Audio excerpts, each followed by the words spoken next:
Hello everyone. I wanted to come on today and talk about how WildTalk started. WildTalk started back in 2020 officially.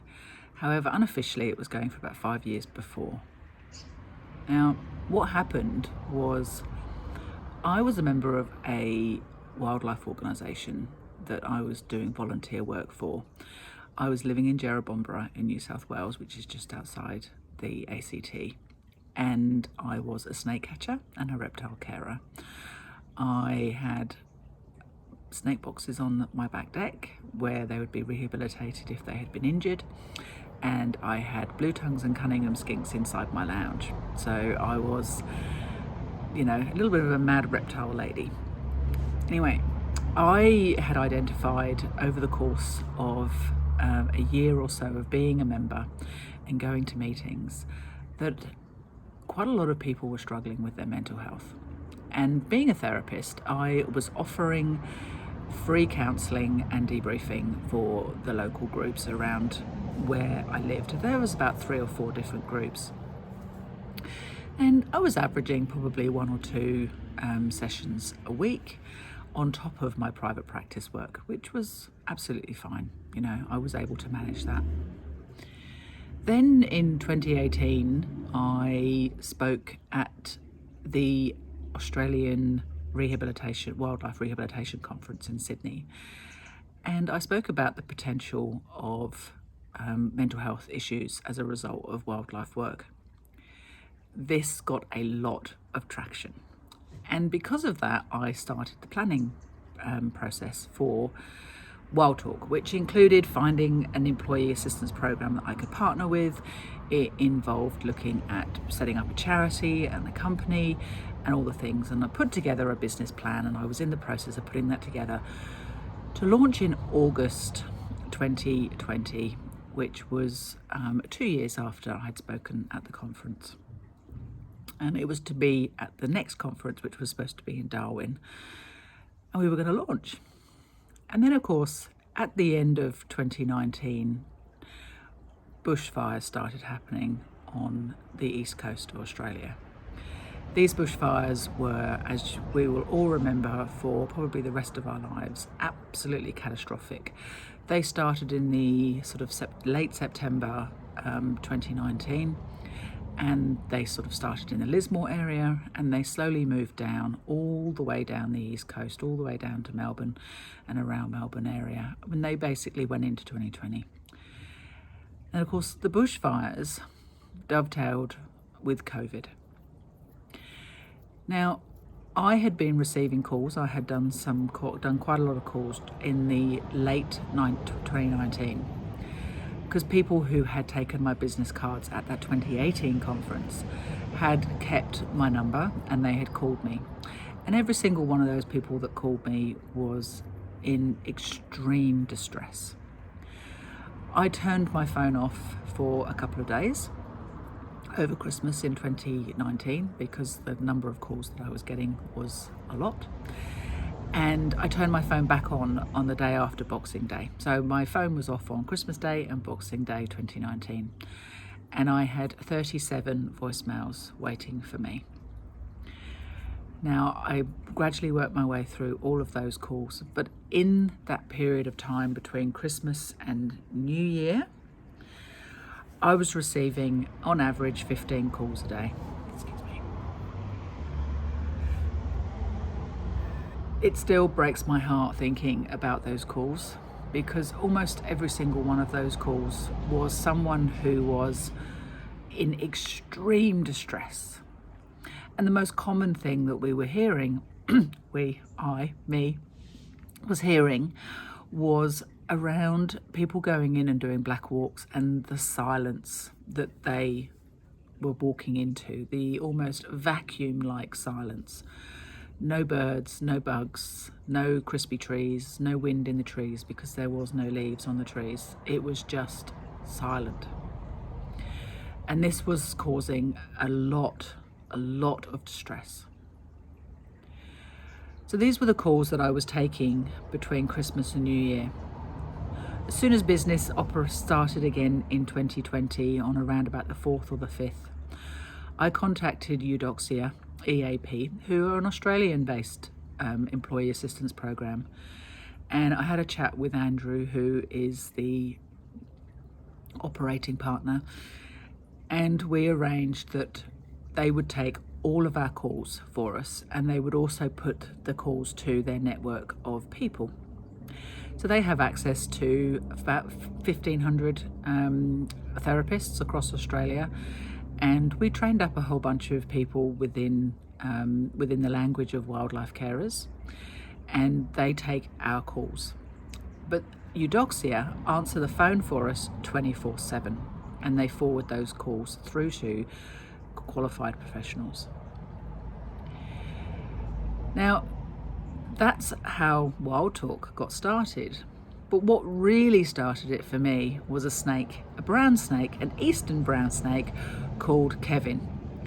So Kevin was a snake that I had rescued one summer, I want to say 2017, and he was stuck in a water meter hole. He had chased a mouse in, and he had eaten the mouse, and he had tried to reverse out of the water cover and lifted all of his scales, and he was well and truly wedged in there. So I went out to do the call and realised very, very quickly that I had no idea how much of this brown snake was inside the water meter. So I had to call for help. We ended up having to cut this brown snake out of the water cover, and he came into care with me, and where he was for 3 months. Every day I would go out, I would check him, and he would just look up from the bottom of the box, and I would check to make sure that he was eating and, most importantly, pooping. Because when snakes have a constriction wound, which is a wound that goes all the way around their body, a little bit like when we have a scab, the skin tightens and you get that pucker. And sometimes that can get so tight that they can't defecate and they can't shed properly. So we had to wait for Kevin to shed, which resulted in me having to feed him once a week so that he got a little bit fatter, so that he had to shed his skin before we could release him.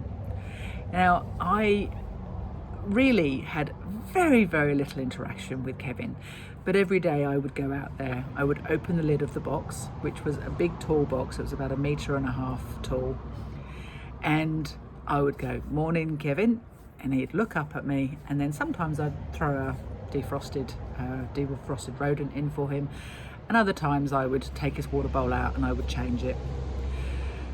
So my interactions with Kevin was very, very minimal. Now, he'd been called Kevin because I had been watching Dances with Wolves when I got the call to go and rescue him. And I had a habit of naming the animals after whoever or whatever I was watching on TV at the time of the call.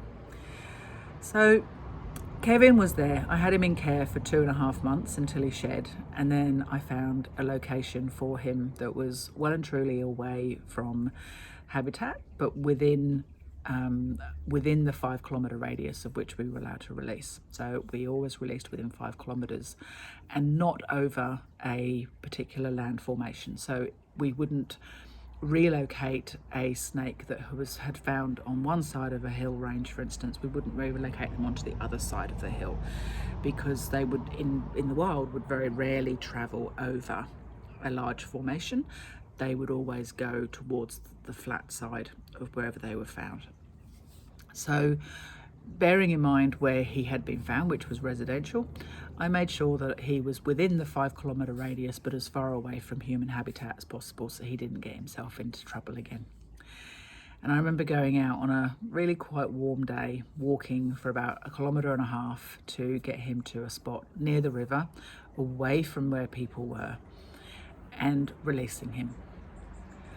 About 4 weeks later, I was driving to work, and that meant that I had to drive over Carleton Drive, which is in Jerrabomberra. And there had been lots and lots of work about the Carleton Drive extension happening. Now, I had no idea where that was going to be happening. It had been planned It had been, it had done all of the development stuff had happened well before I moved into the Jerrabomber area. So I was driving over Ellerton Drive one day, and directly in front of me, all the land in front of me on the other sort of hill had been cleared, like completely flattened. Now, this meant that this was where I had walked to release Kevin. I was in the car, my heart sank. I pulled over and I cried for about 20 minutes after squealing, "Kevin," because I was worried that he may have also been flattened within the process of them clearing the way for this road to go through. Over the course of the next few months, I watched as they just bulldozed to make this road.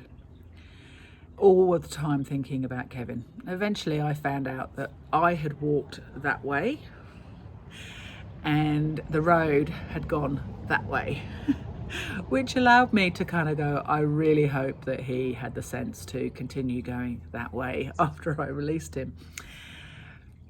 But it made me think, if I had this reaction over the potential injury of Kevin, the brown snake, that I'd really had very, very minimal interactions with in the course that he was in care.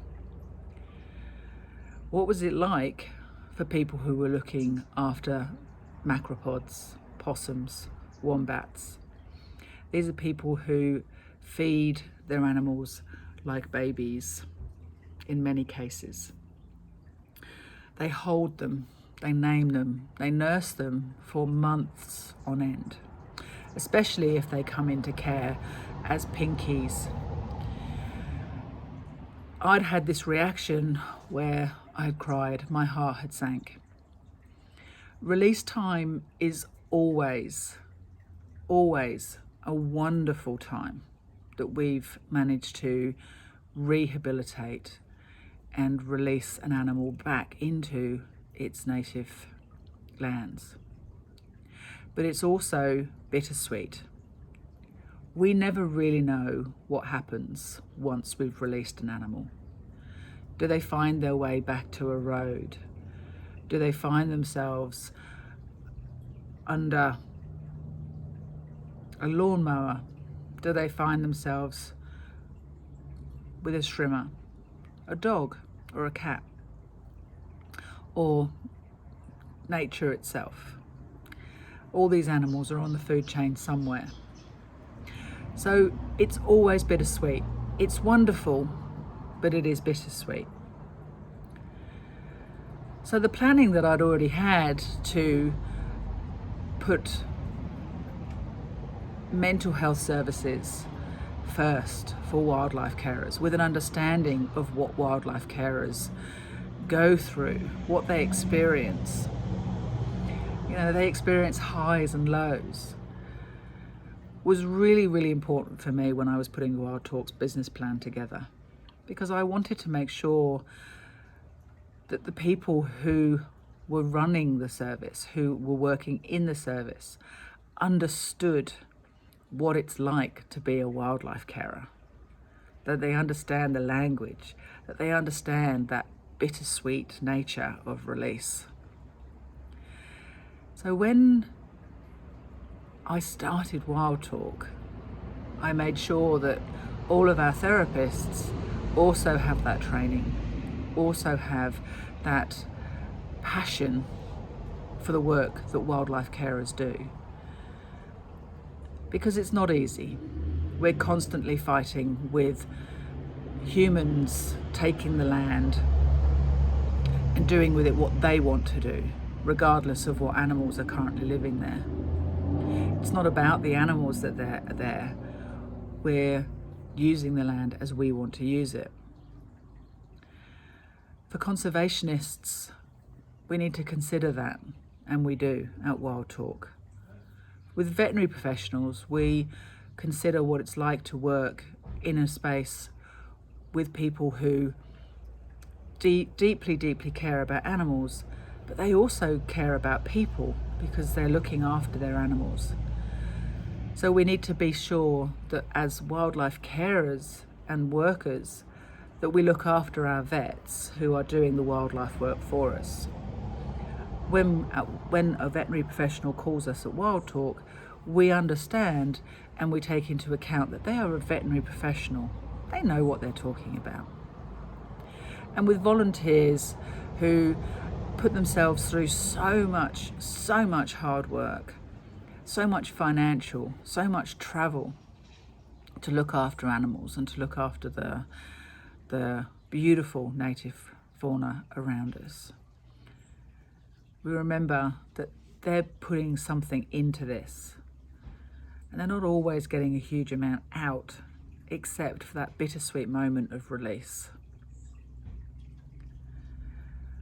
We deeply care, we understand you, we understand the animals, and we're always here for you.